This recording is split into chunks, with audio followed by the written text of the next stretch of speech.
예수님은 지난주에 자신에 대한 유대인들의 오해가 있었다라고 했어요. 예수님을 생각할 때 유대인들이 또 종교 지도자들이 어떤 오해를 했느냐, 예수님께서 율법이나 선지자들의 그 예언을 뭐하러 왔다라고 생각했다라는 거예요? 폐하러 왔다라고 생각했다라는 거예요. 하나님의 그 율법을 거부하고 폐하러 왔다라고 생각했다라는 것이죠. 하지만 예수님은 그렇게 오해하고 있는 그 유대인들을 향해서 뭐라고 말씀하십니까? 나는 율법과 선지자를 폐하러 온 것이 아니라 오히려 그 율법과 선지자들의 모든 그 예언을 뭐하게 하려고 왔다?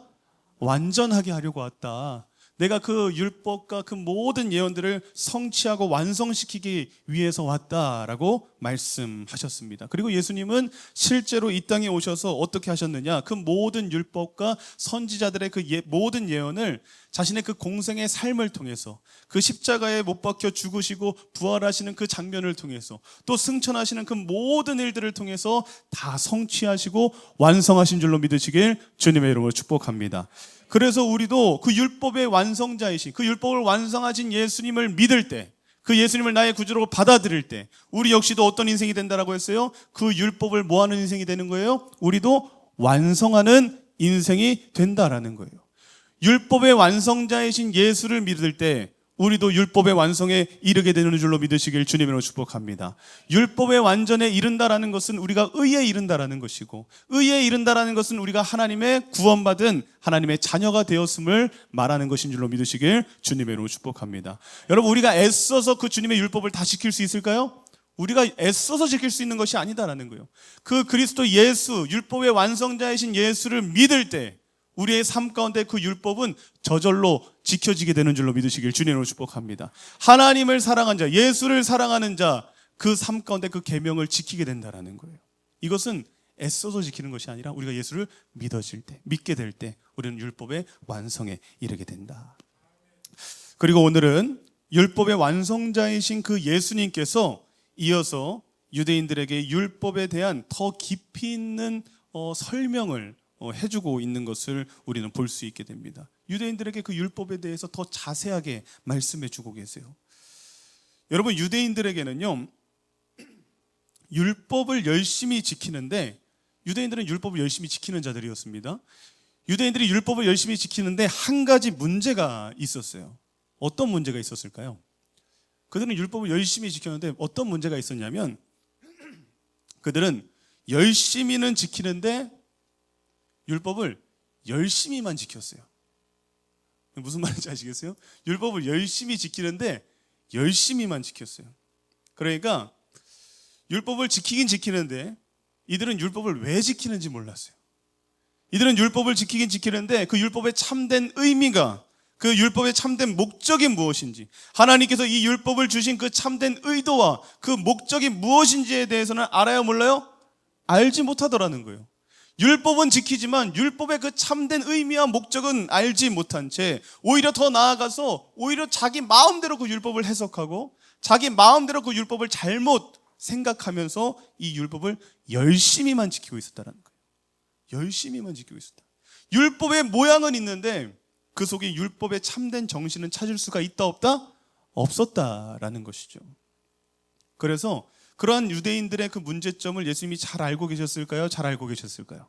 잘 알고 계시는 거예요. 그 율법에 대한 그 잘못된 인식을 가지고 지키고 있는 그 유대인들의 문제를 예수님은 알고 계셨기에 오늘 본문 21절부터 우리가 읽지는 않았지만 48절까지의 말씀을 통해서 예수님은 유대인들이 대표적으로 잘못 생각하고 잘못 지키고 있는 그 율법을 6개를 고르셔서 하나씩 하나씩 그 율법에 대해서 그 율법이 어떤 의미를 가지고 있는지, 그 율법이 어떤 목적을 가지고 있는지 그것을 재해석해 주시고 율법의 새로운 기준을 제시해 주시고 있는 것을 우리는 오늘부터 시작되는 21절의 말씀으로부터 확인할 수 있게 됩니다.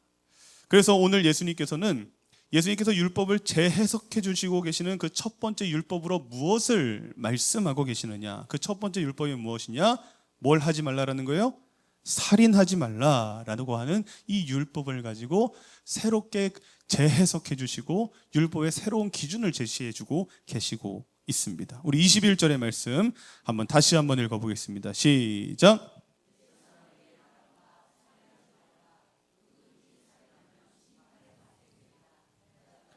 너희가 들었으나. 아멘. 여러분, 그렇죠. 살인하면 됩니까 안 됩니까? 이거 모르시는 분이 많으시네. 여러분, 살인하면 됩니까 안 됩니까? 예, 살인하면 안 되죠. 이것은 모세의 10계명에도 6번째 계명으로 나와 있는 너무나도 대표적인 하나님의 율법입니다. 계명입니다. 여러분, 살인 해보셨습니까? 예, 여기서 진지해지시면 좀 곤란해져요. 여러분, 살인 안 해보셨죠? 맞아요. 살인을 해보셨으면 아마 이 자리에서 우리가 함께 예배하기가 좀 쉽진 않았을 거예요. 우리는 이 살인하지 말라라고 하는 이 계명을 생각할 때 우리는 문자 그대로, 그렇죠? 우리가 누군가를 정말 해치지 않고 직접적으로 누군가를 죽이지 않는 이상, 그 사람의 목숨을 빼앗지 않는 이상 이 계명을 어길 일이 없다라고 우리는 생각합니다. 그리고 이 계명에 대해서 우리가 생각할 때, 살인하지 말라라고 하는 이 계명을 생각할 때 우리는 자유하죠. 나는 이 계명에 접촉될 일이 있어요, 없어요? 없어요. 이 살인하지 말라라는 이 계명은 나에게 이게 내가 이것을 범하는 날은 오지 않을 것 같아라고 하는 그런 자신감도 있어요, 없어요? 있죠. 우리는 살인에 대해서 생각했을 때는 이것을 내가 너무나도 잘 지키고 있고 앞으로도 잘 지킬 수 있을 거다라고 우리는 자신하고 또 이것에 대해서 자유하다라는 거예요. 이것은 유대인들도 마찬가지였어요. 그래서 이 계명을 지킬 때 사람들은 사람을 실제적으로 죽이지만 않으면 돼라고 생각하면서 이 계명을 지켰다라는 것이죠. 그런데 그렇게 생각하고 이 계명을 지키고 있는 유대인들이었는데 그 유대인들을 향해서 예수님은 이 살인하지 말라라고 하는 이 율법에 대해서 다시 재해석해 주고 계시는 거예요. 이 율법이 무엇인지에 대해서, 그리고 이 율법을 지키기 위해서 너희들이 어떻게 살아야 되는지 새로운 기준을 이 더 자세한 그 율법의 설명을 해주시고 계시는 것을 우리는 보게 됩니다. 그러면서 예수님은 이 살인에 대한 정의부터 다시 하십니다. 살인에 대한 정의부터 다시 하시는데 그 정의가 21절에서 22절에 나옵니다. 제가 읽어드립니다. 21절 22절.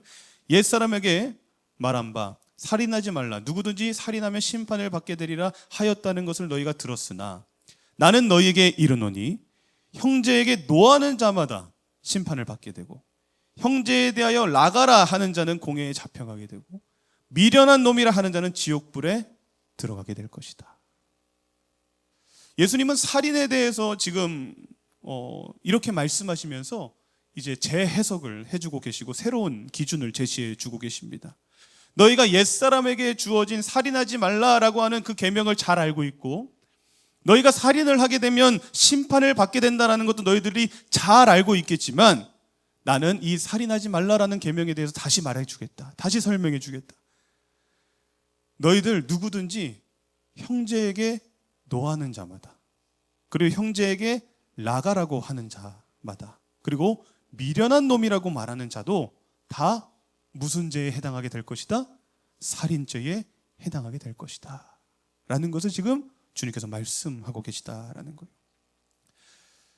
형제에게 노하고 나가라고 말하고 그런 미련한 자다라고 말하는 그런 모든 자들은 반드시 심판을 받게 될 것이고 공회에 잡혀가게 될 것이고 다 지옥불로 들어가게 될 것이다.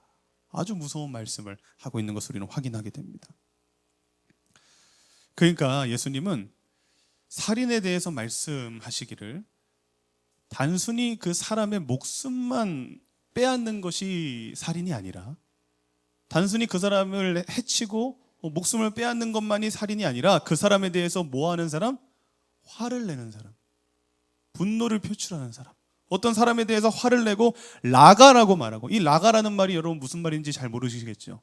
이 라가라고 하는 말은 이 아람어에서 왔는데 그 뜻을 보니까 머리가 빈 사람 머리가 빈 사람, 아이 머리가 빈 놈 이렇게 말할 때, 그리고 보통 뭐 멍청이, 우리나라 이제 그 뭐 욕으로 한다라면 바보, 약간 이 정도 될 것 같습니다.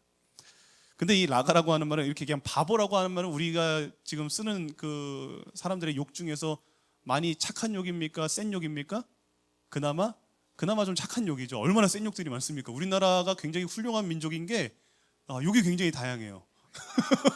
유익이 굉장히 다양한데, 그래도 이 바보라고 하는 이 욕 정도는 그래도 좀 귀엽게 봐주죠. 아유 바보, 약간 이런 식으로 그런 식으로 말하는 말이지만, 이 유대인들에게 있어서 이 라가라고 하는 이 말은 무슨 말이냐면, 단순히 놀리는 정도로 그냥 가벼운 욕으로서 사용하는 그런 욕이 아니었어요. 이건 굉장히 심한 욕이었어요. 이들에게 있어서는 그 사람을 경멸할 때, 그 사람에 대한 정말 강력한 경멸함을 가지고 하는 욕이었고, 인간 취급도 하고 싶지 않을 때, 그리고 그 사람을 상종 못할 인간이다라고 표현하는 말로서 사용하는 말이 바로 이 라가라고 하는 욕이었다라는 거예요. 그러니까 그 사람의 인격을 완전히 모독하는 그런 욕으로서 사용되는 것이 바로 이 라가라고 하는 말이었다라는 것이죠.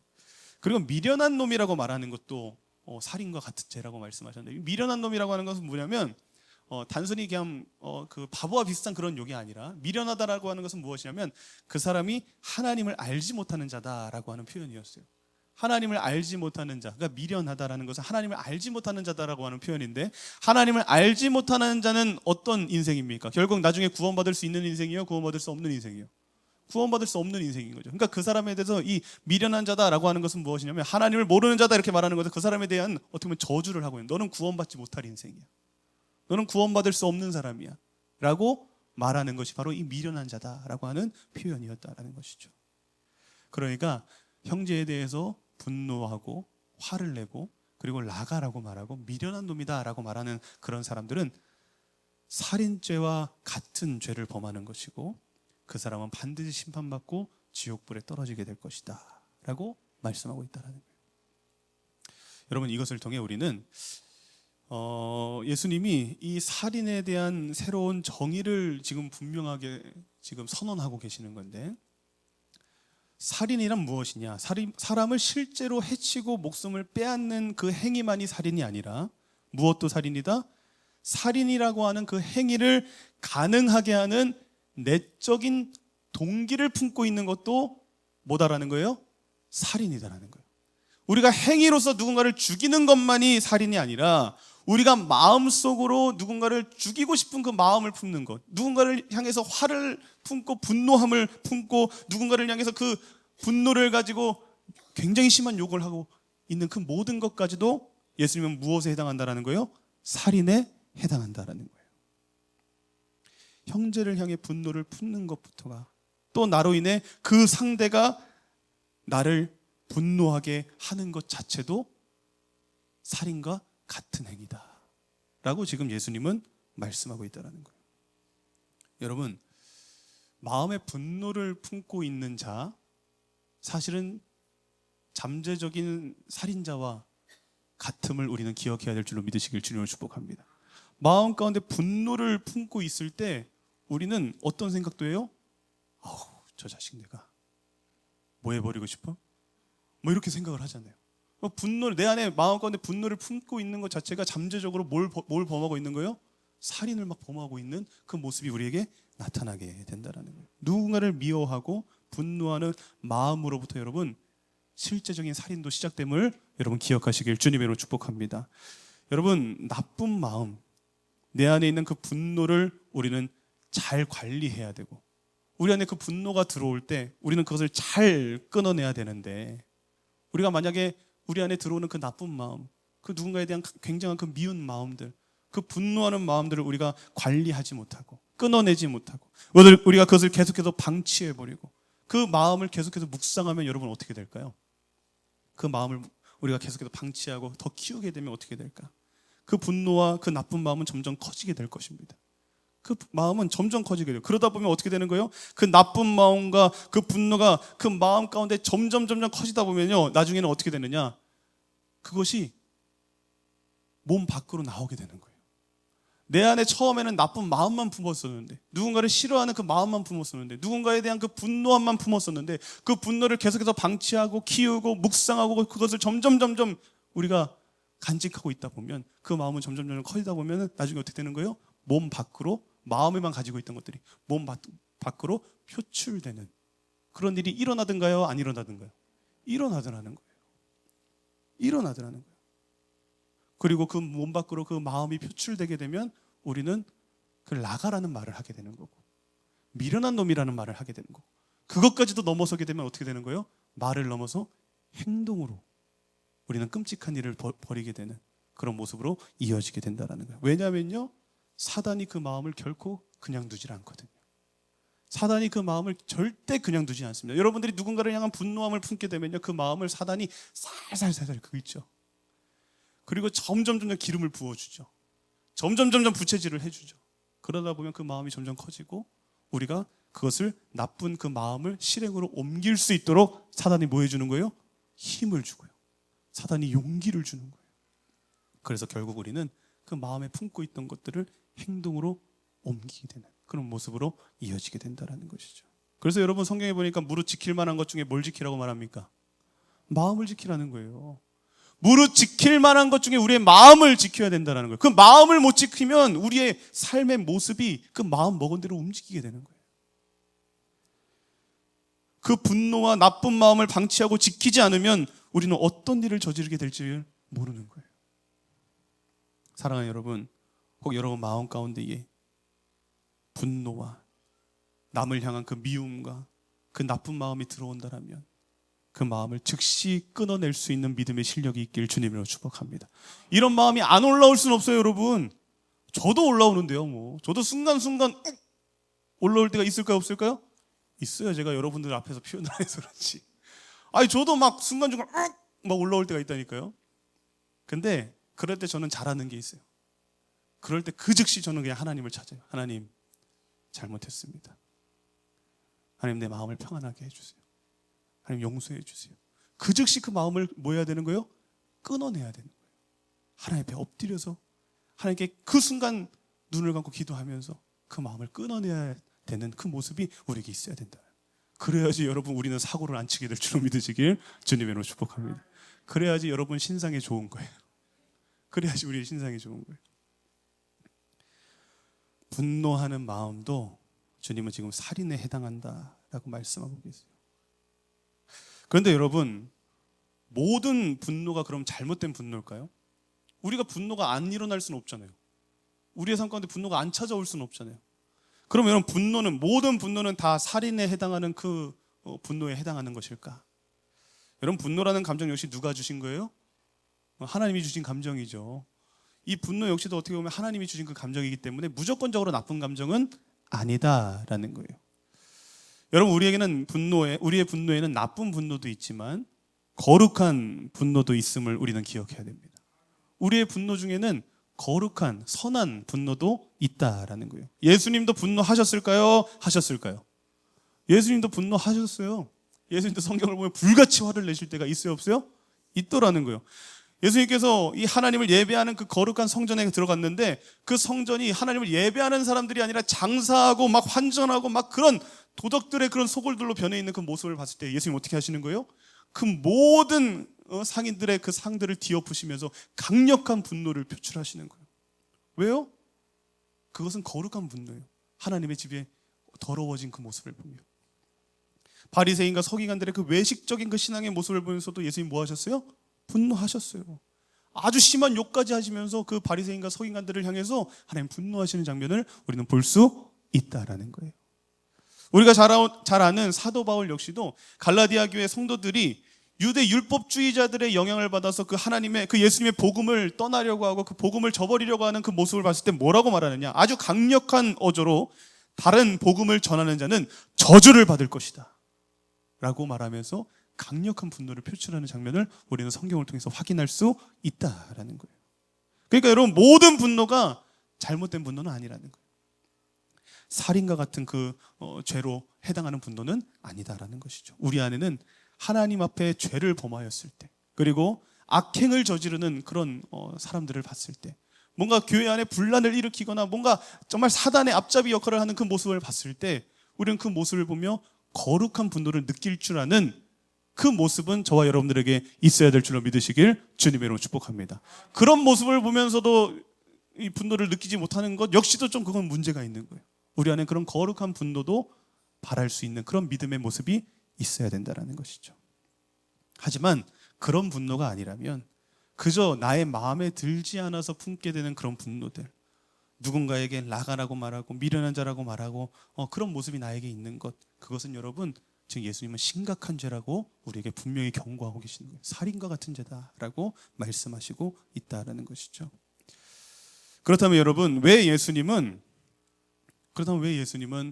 이 살인에 대한 정의를 지금 새롭게 하고 계시는데, 이 살인에 대한 정의를 왜 목숨을 빼앗는 것이 아니라 단순히 누군가를 실제적으로 해치는 모습을 살인이라고 그냥 정의하지 않으시고, 왜 이렇게 누군가를 향해서 이렇게 분노함을 품고 나쁜 마음을 품고 누군가에 대한 미움을 품는 그런 모습 자체도 왜 예수님은 살인이라고 규정하고 계시는 것인가?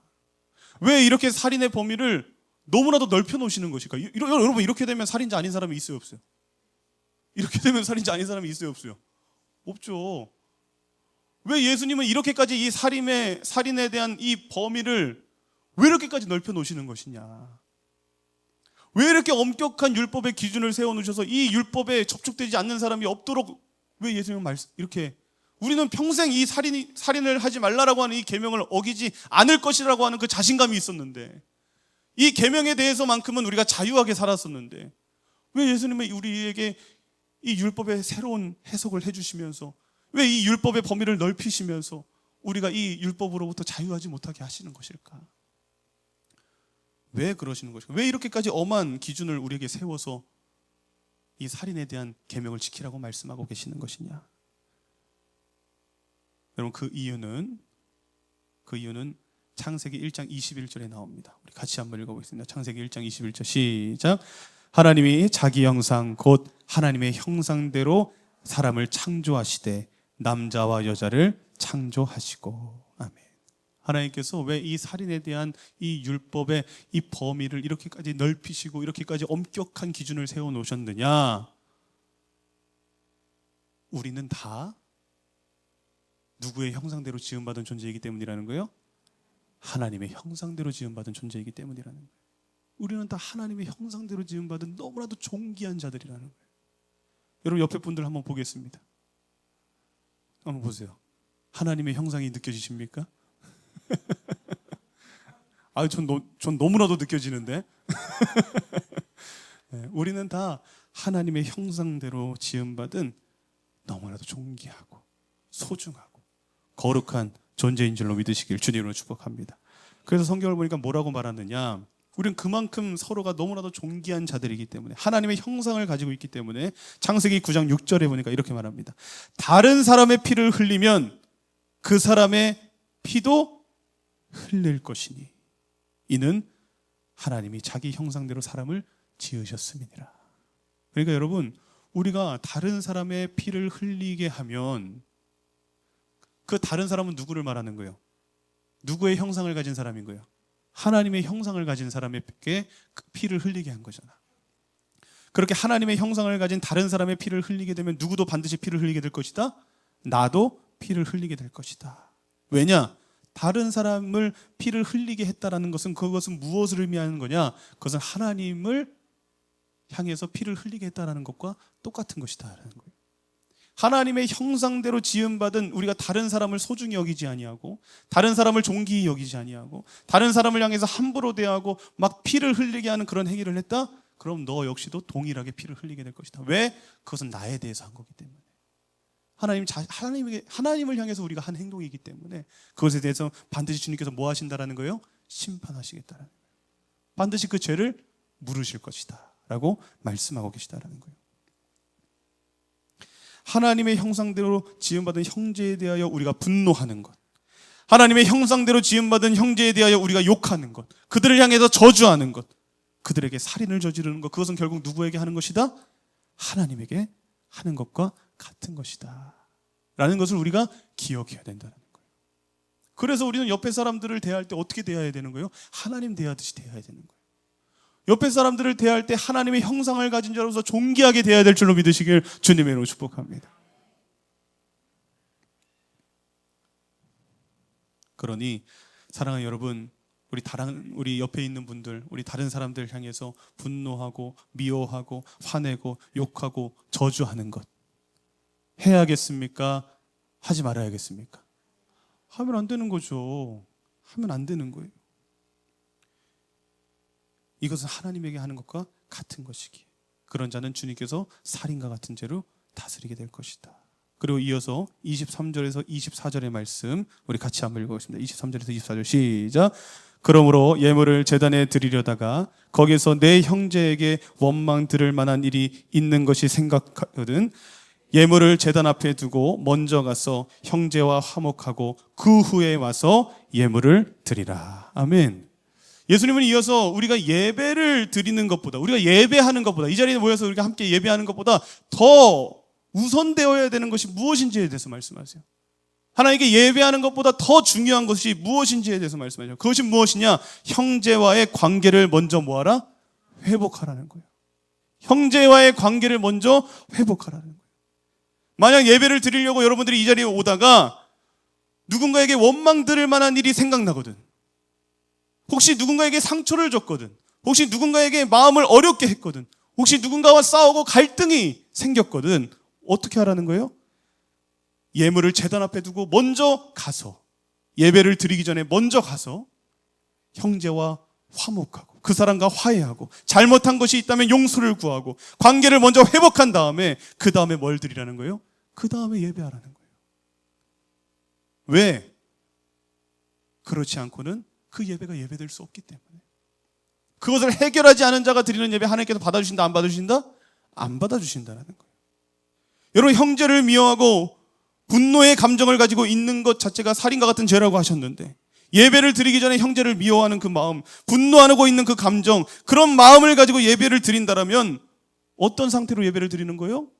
그런 살인과 같은 죄를 범한 다음에 하나님 앞에 나와서 예배를 드리고 있는 것과 같은 것이기에 그런 상태로는 예배해라, 하지 말아라, 하지 말라라는 거예요.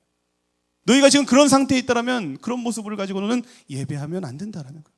어차피 내가 그 예배 받아주지 않을 것이다.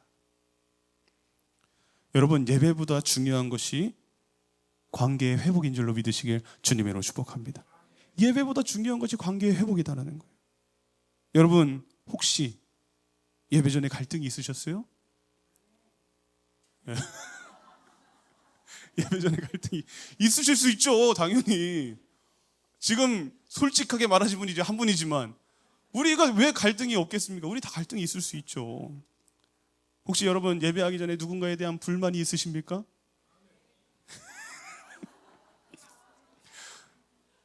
맞아요, 이렇게 솔직해야 돼요, 우리는. 누군가에 대한 미움의 감정이 있으십니까? 네, 여기서는 많이 가. 근데 여러분, 주님 말씀하세요. 절대 그거 그냥 가지고 오지 말라는 거예요. 절대 그거 그냥 가져오지 말라는 거예요. 예배보다 주님은 그 사람과의 그 화해를 더 원하세요. 하나님은 예배보다 그 사람과 먼저 화평해지기를 원하세요. 하나님 예배보다 우리 서로의 그 관계가 빨리 회복됐으면 좋겠다라고 하는 게 오늘 주님의 마음인 줄로 믿으시길 주님의 이름으로 축복합니다.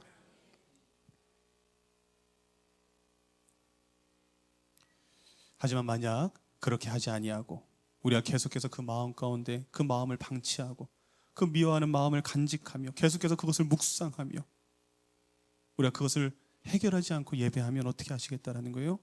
오늘 보면 22절 다시 한번 읽어봅니다. 나는 너희에게 이르노니 형제에게 노하는 자마다 심판을 받게 되고 형제를 대하여 나가라 하는 자는 공회에 잡혀가게 되고 미련한 놈이라 하는 자는 지옥불에 들어가게 되리라. 주님은 그런 인생을 반드시 심판하시겠다라고 경고하고 계시다라는 거예요. 그리고 마태복음 6장 15절에도 이렇게 말씀하십니다. 너희가 사람의 잘못을 용서하지 아니하면 너희 아버지께서도 너희 잘못을 뭐하지 아니하신다? 용서하지 아니하시리라. 현재를 향하여 분노하고 계속해서 그 나쁜 마음을 방치하고 용서하지 않는 자, 하나님도 똑같이 뭐하지 않겠다라는 거예요? 용서하지 않겠다라는 거예요. 반드시 그 인생을 용서해 주지 않겠다라고 말씀하십니다. 사랑하는 여러분, 이제 말씀을 마치려고 합니다. 요한일서 3장 15절의 말씀도 이렇게 말합니다. 우리 같이 읽겠습니다. 시작. 그 형제를 미워하는 자마다 살인하는 자니 살인하는 자마다 영생이 그 속에 거하지 아니하는 것을 너희가 아는 바라. 아멘. 여러분은 어떻습니까? 여러분은 어떠신 것 같아요? 과연 여러분들은 살인하지 말라라고 하는 이 계명을 여러분들 잘 지키시며 살아가고 계십니까? 예, 아까는 아멘이 굉장히 강했는데 설교를 쭉 들으시고 나니까 쉽게 아멘할 수 있는 그런 계명이 아니라는 것을 우리는 깨닫게 되죠. 여러분은 결코 살인을 저지르신 적이 없으십니까? 맞아요. 근데 주님 앞에 나갈 때 이런 솔직함으로 나가야 돼요. 이것을 인정하는 자만이 구원의 은혜가 있을 줄로 믿으시길 주님의 이름으로 축복합니다. 세상 사람들은 절대 이것을 인정할 수 없어요. 내가 무슨 살인을 했어? 내가 무슨 죄인이야? 난 법 없이도 사는 사람이야 라고 말하면서 세상은 말합니다. 나는 죄가 없어. 근데 여러분, 진정한 구원은 나의 죄를 인정하는 그 순간부터 시작됨을 여러분 믿으시길 주님으로 축복합니다.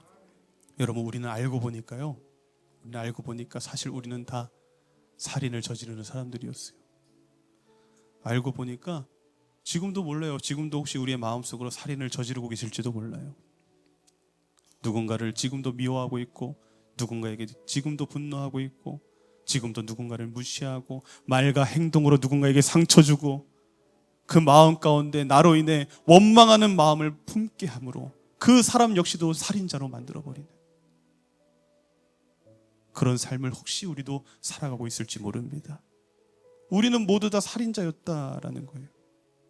그런데 여러분, 참 감사한 게 예수님은 그런 살인자와 같은 저와 여러분들을 위해 이 땅에 오셨고, 저와 여러분들의 그 죄의 문제를 해결하시기 위해서 십자가에 달려 죽으신 줄로 믿으시길 주님의 이름으로 축복합니다. 그러니 여러분, 그 예수님을 이제 믿음으로 여러분 이제 살인을 멈추시기를 주님의 이름으로 축복합니다. 여러분, 누군가를 향한 분노를 멈추십시오. 아멘이십니까? 이제 누군가를 향한 미움을 멈추시기 바랍니다. 누군가를 향한 더 이상 상처되는 말도 더 이상 하지 마시기 바랍니다. 그리고 이제 여러분, 우리에게 무엇이 필요하느냐? 용서하시기 바랍니다. 그리고 용서를 구해야 될 분들이 있다면 여러분, 용서를 구하시기 바랍니다. 화해하시기 바랍니다. 다시 찾아가서 미안하다라고 말씀하시기 바랍니다. 여러분, 그것이 예배보다 주님은 더 중요하다라는 거예요. 예배가 중요한 게 아니라 너희들 그 문제부터 해결하는 것이 중요하다라고 지금 우리에게 말씀하고 계시다라는 거예요. 예배보다 그것이 먼저 되어야 된다라는 그 말씀을 여러분 이 시간 기억하시길 주님으로 소망합니다. 여러분, 누군가를 미워하고 누군가를 싫어하고 누군가를 향해 그 분노를 품게 되는 그 마음을 품고 있으면 여러분, 사실 그것은 나를 더 괴롭게 만들더라고요.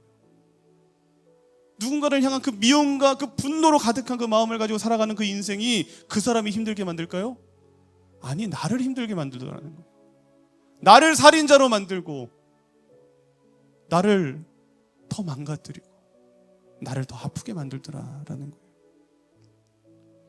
또 누군가에게 상처 준 일이나 잘못된 것이 여러분 생각나십니까? 간절히 소망합니다. 오늘 이 예배 이후에 반드시 그 모든 문제들을 해결하고 그 다음 예배의 자리에 모이시길 주님으로 축복합니다. 그 모든 문제를 반드시 해결하고 이 자리에 모이셔야 된다는, 그것을 주님은 원하신다라는 거예요. 예배는요, 오늘 제목처럼 살인을 멈추고 그 이후에 드리는 거예요. 예배는 우리가 더 이상 누군가를 미워하지 않는 그 모습을 가지고 예배를 드려야 된다는 거예요. 오늘 이 주님의 말씀, 나에게 하는 말씀이라는 것을 여러분 기억하시고 반드시 이 모든 문제를 해결하고 다음에 예배에 만날 수 있게 주님의 이름으로 축복합니다. 우리 찬양하도록 하겠습니다.